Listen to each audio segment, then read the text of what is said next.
Charlie এমন এক ভবঘুরে রহস্যময় চরিত্র যাকে অনেকেই প্রথম এবং শেষবারের মতো দেখেছে। সে সন্ধ্যার সূর্যাস্তের সাথে সাথে অথবা সকালের কুয়াশার সাথে হঠাৎ অদৃশ্য হয়ে যেতে পারে, বাতাসের মতো ধরার চেষ্টা করলেও অধরা। তবুও মানুষ বেলজিয়াম থেকে বেঙ্গালুরু পর্যন্ত তাকে খুঁজতে আসে। এই ভবঘুরে চার্লি যে এতিমখানা থেকে কোনো রকম পরিকল্পনা ছাড়া হঠাৎ করে বের হয়ে পড়ে অনিশ্চিত জীবনে। আজ আমি এক্সপ্লেইন করব সুপারহিট সিনেমা চার্লি। আপনি যদি আমার ভিডিও প্রথম দেখে থাকেন তাহলে প্লিজ চ্যানেলটি সাবস্ক্রাইব করে আমাকে সাপোর্ট করবেন। সিনেমার শুরুতে টেসা নামে একটি মেয়েকে দেখি যে বেঙ্গালুরু থেকে তার দাদার বিয়েতে যোগ দিতে আসে, কিন্তু বাড়িতে এসে জানতে পারে যে তার মা দাদার বিয়ের পাশাপাশি তেশারও বিয়ের প্ল্যান করেছেন।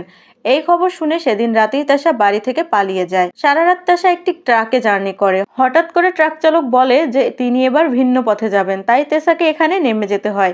কিন্তু তেশা নামার পর রাস্তায় কেউ সহজে তাকে লিফট দিতে চায় না। তারপরই ঘটে এক অদ্ভুত ঘটনা।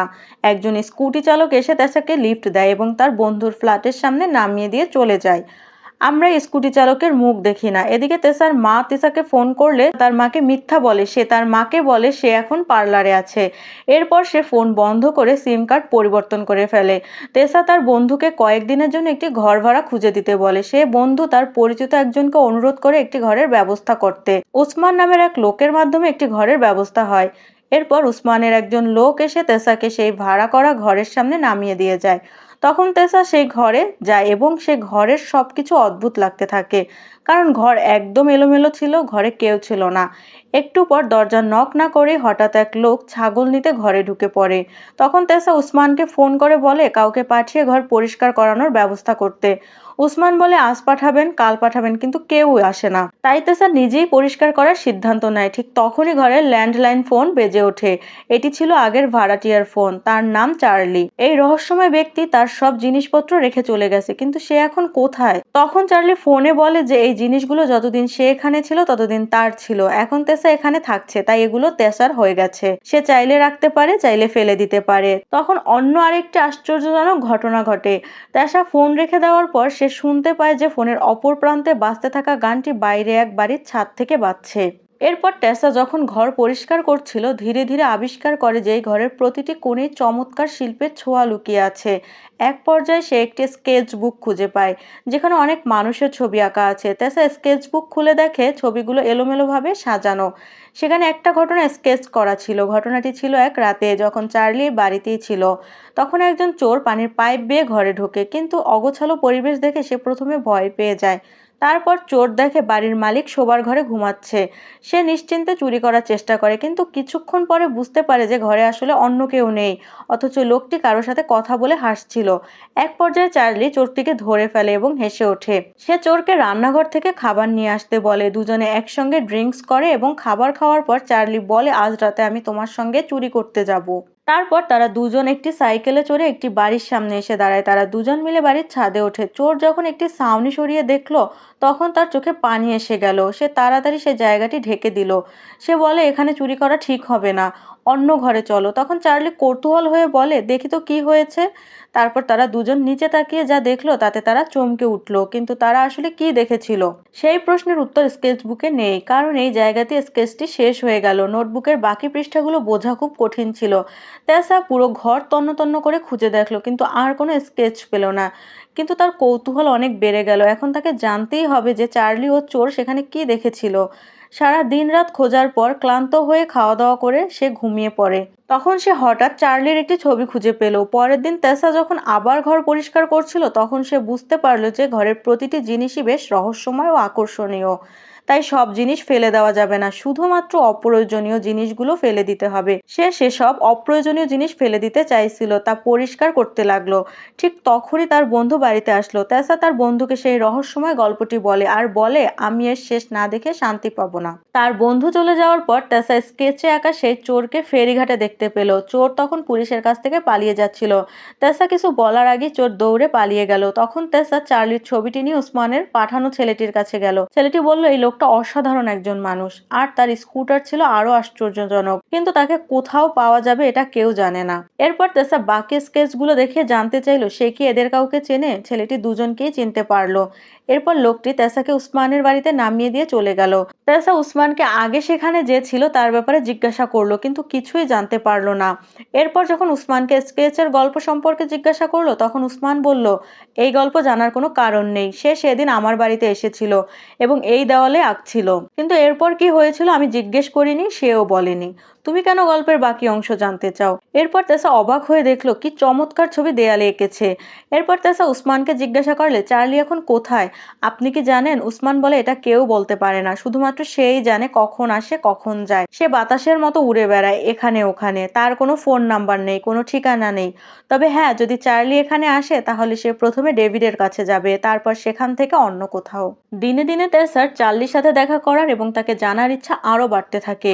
পরের দিন তেসা ডেভিডের সাথে দেখা করতে গেল, দেখলো যে তার স্কুটারটি বিভিন্ন স্কেচে ভরা। তারপর তেসা ডেভিডের সাথে তার বাগান বাড়িতে যায়। তখন ডেভিড তেসাকে একটি নিউজ পেপার দেখালো, যেখানে চার্লির ছবি এবং তার মৃত্যুর খবর ছাপা হয়েছিল। এটা দেখে তেসা খুব কষ্ট পেল, কারণ সে ভাবলো হয়তো চার্লি সত্যিই মারা গেছে। কিন্তু ডেভিড তাকে চমকে দিয়ে বলল, যদি এই ছেলেটা একেবারে পাগল না হয় তাহলে নিশ্চয়ই নিজেই নিজের মৃত্যুর খবর ছাপাতো না, শুধুমাত্র কাউকে সারপ্রাইজ দেওয়ার জন্য।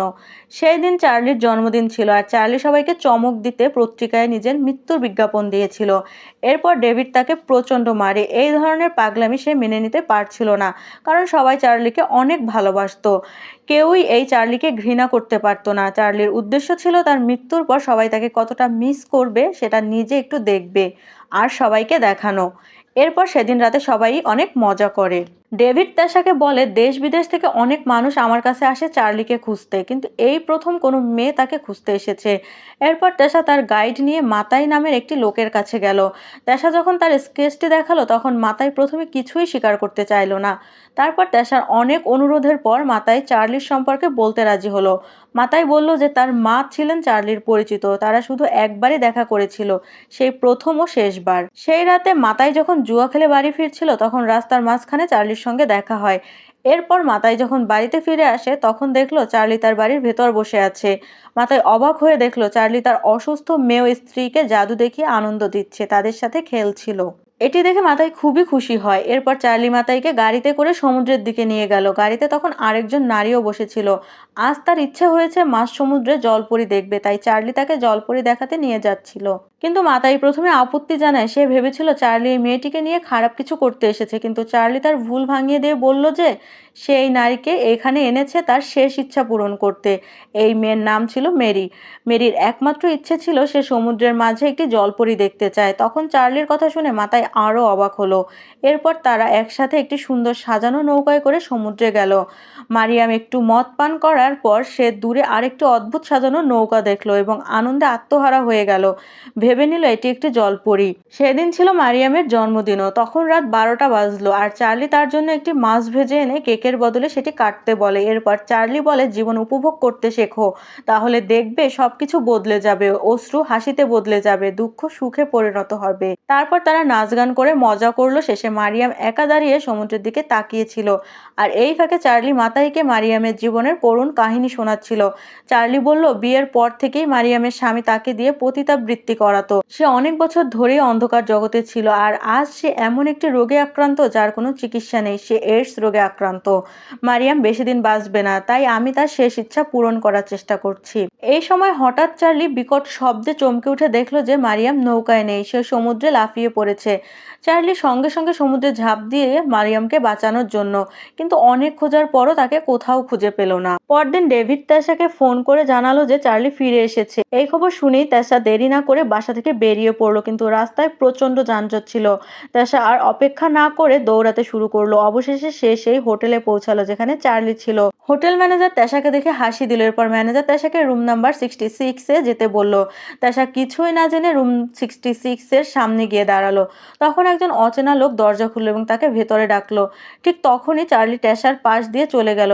তেসা চার্লিকে দেখলো, কিন্তু রুমের সেই লোকটিকে তেসার হাত ধরে টেনে ঘরের ভিতরে নেওয়ার চেষ্টা করলো। তেসা লোকটিকে একটি চড় মারলো। দরজা খুলে বাইরে বেরিয়ে এলো এবং দেখলো চার্লি একটি ছোট মেয়েকে নিয়ে গাড়িতে উঠেছে। তেসা দৌড়ে সিঁড়ি বেয়ে নিচে নামলো, কিন্তু এর মধ্যেই চার্লির গাড়ি চলে গেল। গেল। তেশা অনেকক্ষণ গাড়ির পিছনে দৌড়ালো কিন্তু চার্লিকে ধরতে পারলো না। এরপর তেশা পুলিশকে ফোন করে এই হোটেলের ব্যাপারে বলে দিল। পুলিশ দ্রুত অভিযান চালিয়ে হোটেল ম্যানেজার সহ সবাইকে গ্রেপ্তার করলো যারা এই নোংরা ব্যবসার সঙ্গে যুক্ত ছিল। এরপর তেশা সেই হোটেলের এক ছেলের সঙ্গে কথা বলে জানতে পারলো যে ছোট মেয়েটিকে বিক্রি করতে এনেছিল তার নিজের বাবা। মেয়েটির নাম তানিয়া, সে মারিয়ামের মেয়ে। মারিয়ামের স্বামী যে একসময় তাকে পতিতাবৃত্তির জন্য বিক্রি করেছিল এখন নিজের মেয়েকেও একই ভাগ্যে ঠেলে দিচ্ছিল। চার্লি যখন একথা জানতে পারে তখন সে তানিয়ার বাবাকে প্রচন্ড মারধর করে এবং মেয়েটিকে তার কাছ থেকে নিয়ে যায়। এরপর তেশা ডেভিডের কাছে যায়, তখন ডেভিড চার্লির অতীত নিয়ে বলে আর তাদের সম্পর্ক বলে যে আমরা কোনো বাপ ছেলে না, তবে আমরা বন্ধু। ঠিক তখনই চার্লি ফোন করে। ডেভিড তেশার কথা চার্লিকে বলে। চার্লি তখন উত্তরে বলে তাকে বলে দাও জিনের সাক্ষাৎ পাওয়ার সময় এখনো হয়নি, আমার গাড়ি ছেড়ে দিচ্ছে, এখন কথা বলার সময় নেই, এই বলে ফোন রেখে দেয়। তেশা খুব হতাশ হয়ে পড়ে। ডেভিড তাকে সান্ত্বনা দিয়ে বলল চিন্তা করো না, সে একদিন না একদিন তোমার কাছে আসবেই। এক সকালে তেশা ঘুম থেকে উঠে দেখলো যে চোরটিকে যে খুঁজেছিল সে তার ঘরের মেঝেতে ঘুমিয়ে আছে। হয়তো চোর ভেবেছে এটি কখনো চার্লির ঘর, কিন্তু সে জানতো না যে এখন এখানে তেশা থাকে। তবে তেশা চোরকে দেখে খুব খুশি হলো, কারণ এবার সে স্কেচবুকের অসমাপ্ত গল্পের বাকি অংশ জানতে পারবে। তেশা তখন তাকে খেতে দিল আর চার্লির ব্যাপারে জিজ্ঞেস করলো, কিন্তু সে বলল সেই দিনের পর আর কখনো দেখা হয়নি। এরপর যখন চোরকে সে স্কেচ দেখালো আর জিজ্ঞেস করলো সেদিন রাতে কি হয়েছিল আর তারা ওই বাড়িতে কি দেখেছিল, তখন চোরটা সেই রাতের ঘটনা বলতে শুরু করলো। চোর বলল আমরা সেই ঘরের ভেতরের টাইলস সরিয়ে দেখি একটি মেয়ে আত্মহত্যা করতে চলেছে। চার্লি সঙ্গে সঙ্গে লাফিয়ে পড়ে মেয়েটিকে বাঁচালো, কিন্তু মেয়েটি চার্লিকে ধাক্কা দিয়ে বাইক নিয়ে পালিয়ে গেল। চার্লি তখন একজন ড্রাইভারের সাহায্যে মেয়েটির পিছু নেয়। এইটুকু আমি জানি, এরপর আর কখনো চার্লির সঙ্গে দেখা হয়নি, মেয়েটিকেও আর দেখিনি। তেশা তখন চোরকে অনুরোধ করলো আমাকে সেই বাড়িতে নিয়ে চলো, তখন চোরটা তেশাকে সেই বাড়ির সামনে নামিয়ে দিয়ে চলে গেল। তেশা দরজায় নক করলো আর মেয়েটির ব্যাপারে জিজ্ঞাসা করলো, তখন বাড়ির এক বৃদ্ধ লোক বলে যে মেয়েটি এখানে আর থাকে না। তেশা সেই লোকের কাছ থেকে মেয়েটির ঠিকানা সংগ্রহ করলো এবং তাকে খুঁজতে বেরিয়ে পড়লো। এরপর তেশা তাদের খুঁজতে খুঁজতে পাহাড়ে ঘেরা এক সুন্দর গ্রামে পৌঁছে গেল। সেখানে সে তানিয়াকে দেখতে পেল। তানিয়া তেশাকে কানি নামে একটি মেয়ের সঙ্গে পরিচয় করিয়ে দিল। প্রথমে কানি ভেবেছিল তেশা হয়তো একজন সাংবাদিক। তেশা তখন তার স্কেচবুক বের করে কানিকে দেখালো যাতে গল্পের বাকি অংশ জানা যায়। তখন কানি বলল শুধু একটা গল্প জানার জন্য এত দূর এসেছো? তেশা বলল শুধু গল্প জানার জন্য না, আমি এসেছি গল্পের প্রকৃত মালিককে খুঁজতে। রাতে ডিনারের সময় তেশার সাথে পরিচিত হলো এক বৃদ্ধ ব্যক্তির, যার নাম কুঞ্জাপ্পা। তখন তেশা জানতে পারলো এটি চার্লির তৈরি এক আশ্রয়স্থল। এখানে চার্লি অসহায় মানুষদের ফিরিয়ে আনে এবং তাদের জন্য আশ্রয়ের ব্যবস্থা করে। চার্লি এদের সাথে খুব খুশি ছিল। ডিনারের টেবিলে সবাই কুঞ্জাপ্পার সঙ্গে মজা করছিল। সে একসময় সেনাবাহিনীতে ছিল। যখন সে তরুণ ছিল তখন নদীর ওপারের এক মেয়ের সঙ্গে তার গভীর প্রেম ছিল। এক বর্ষার দিনে যখন মেয়েটিকে তার ভালোবাসার কথা বলতে গেলেন তখন দেখলেন বৃষ্টির পানিতে মেয়েদের পুরো ঘর ধ্বংস হয়ে গেছে। তারপর মেয়েটি তার পরিবার সহ কোথাও চলে গেছে। অনেক খোঁজাখুঁজির পরও কুঞ্জাপ্পা সেই মেয়ের কোনো সন্ধান পায়নি। এই কারণে সে কখনো বিয়ে করেনি। পরদিন সকালে চা খেতে খেতে তেশা কানিকে জিজ্ঞেস করলো সেই রাতে আসলে কি ঘটেছিল। তখন কানি বলল সেদিন চার্লি তাকে ফেলে চলে যায়নি। সে কানিকে ধরে বুঝিয়েছিল যে জীবন কত সুন্দর এবং সব কঠিন পরিস্থিতির পরেও ভালো থাকা সম্ভব। তারপর চার্লি কানিকে এই গ্রামে নিয়ে আসে। এখানকার প্রাকৃতিক সৌন্দর্য, চমৎকার পরিবেশ এবং হৃদয়বান মানুষের সংস্পর্শে এসে কানি তার জীবনের আসল অর্থ খুঁজে পায়। সে ধীরে ধীরে এই জায়গা এবং এখানকার মানুষদের ভালোবেসে ফেলে এবং স্বাভাবিক জীবনে ফিরে আসে। তখন কানি তার অতীত বলা শুরু করে। আমি সেদিন আত্মহত্যা করতে গেলাম কেন জানো? আমি পেশায় একজন ডাক্তার ছিলাম। হঠাৎ আমার প্রেমিকের সাথে সম্পর্কের ব্রেকআপ হয়ে যায়। এরপর সে খুব ভেঙে পড়ে। এই বিষাদগ্রস্ত অবস্থায় একটা ভুল অপারেশন করে ফেলে, যার ফলে রোগী মারা যায়। এতে সে প্রচন্ড বিপদে পড়ে যায় এবং মারাত্মকভাবে হতাশ হয়ে পড়ে, কারণ তার জীবন এবং ক্যারিয়ার দুইটাই এখন ধ্বংসের মুখে। তারপর চাকরি চলে যায় এবং আত্মীয় স্বজন ও মিডিয়ার কটু কথা শুনতে হয়। এদিকে মানসিক চাপে তার 2 মাসের অনাগত সন্তানও নষ্ট হয়ে যায়। এইসব কষ্ট সহ্য করতে না পেরে সে আত্মহত্যার সিদ্ধান্ত নিয়েছিল। ঠিক তখনই চার্লি ওভাবে এসে তাকে এখানে নিয়ে আসে আর নতুন করে বাঁচতে শিখায়। কিন্তু এখন সে এই গরিব অসহায় মানুষদের সেবা করে মানসিক শান্তি খুঁজে পায়। পরদিন সকালে তেশা ঘুম থেকে উঠে দেখে তার মা এবং ভাই তাকে নিতে এসেছে। তেশা শুনে যে তার খালা অসুস্থ, তাই সে তাদের সঙ্গে যাওয়ার সিদ্ধান্ত নেয়। রাস্তায় ব্রেক দেওয়ার সময় চার্লি তেশার দাদুর সঙ্গে দেখা করছিল। চার্লি তেশার খুব কাছে ছিল, কিন্তু তেশা তাকে দেখতে পায়নি। চার্লির সাথে তার অনেক বোন ছিল যাদের সে এই গ্রামে নিয়ে আসছিল। এদিকে কুঞ্জাপ্পা এক জায়গায় মন খারাপ করে বসে আছে। চার্লি তার কাছে গিয়ে বলে আমি তোমার জন্য একজনকে নিয়ে এসেছি, দেখো এই সেই মেয়ে যাকে তুমি এত বছর ধরে খুঁজছিলে। এখন দুজনেই বয়স্ক হয়ে গেছেন। কুঞ্জাপ্পা তাকিয়ে দেখলেন তার শৈশবের প্রেম। চার্লি সবাইকে ডেকে এই দৃশ্য দেখে আর সবাই আনন্দের মুহূর্ত উপভোগ করে। চার্লির একমাত্র লক্ষ্য ছিল ওই মানুষকে খুশি করা। এবার কানি চার্লিকে প্রশ্ন করে, যদি কেউ সত্যিকারের মন থেকে কারোর জন্য অপেক্ষা করে তবে কি তারা একদিন দেখা পায়? তখন চার্লি হেসে বলে, কেন নয়, অবশ্যই পাবে। কানি বলে, তাহলে তুমি তেশার সঙ্গে লুকোচুরি খেলছো কেন? সে তোমাকে ভালোবাসে, সে তোমাকে খুঁজতে এত দূর এসেছে, সে তো কিছুক্ষণ আগে এখান থেকে চলে গেল, তুমি তার সাথে দেখা দিচ্ছ না কেন? চার্লি বলে, যখন সময় আসবে তেশা অবশ্যই আমাকে খুঁজে পাবে। পরদিন সকালে চার্লি খুব ভোরে রওনা দিল তার পরবর্তী যাত্রার উদ্দেশ্যে। ভোরে পালিয়ে বের হচ্ছে, কারণ যদি কেউ জানতে পারতো তবে তাকে যেতে দিত না। চার্লি কানিকে বলল, আমাকে বাসস্ট্যান্ড পর্যন্ত নিয়ে রেখে আসো। বিদায় নেওয়ার সময় চার্লি কানিকে বলল যে এইবার সে 3 মাসের জন্য ভ্রমণে বের হচ্ছে। চার্লি কানিকে তার পরিকল্পনার সবকিছু বলে দিল। তখন কানি জিজ্ঞেস করলো, তাহলে তেশার সঙ্গে কবে দেখা হবে?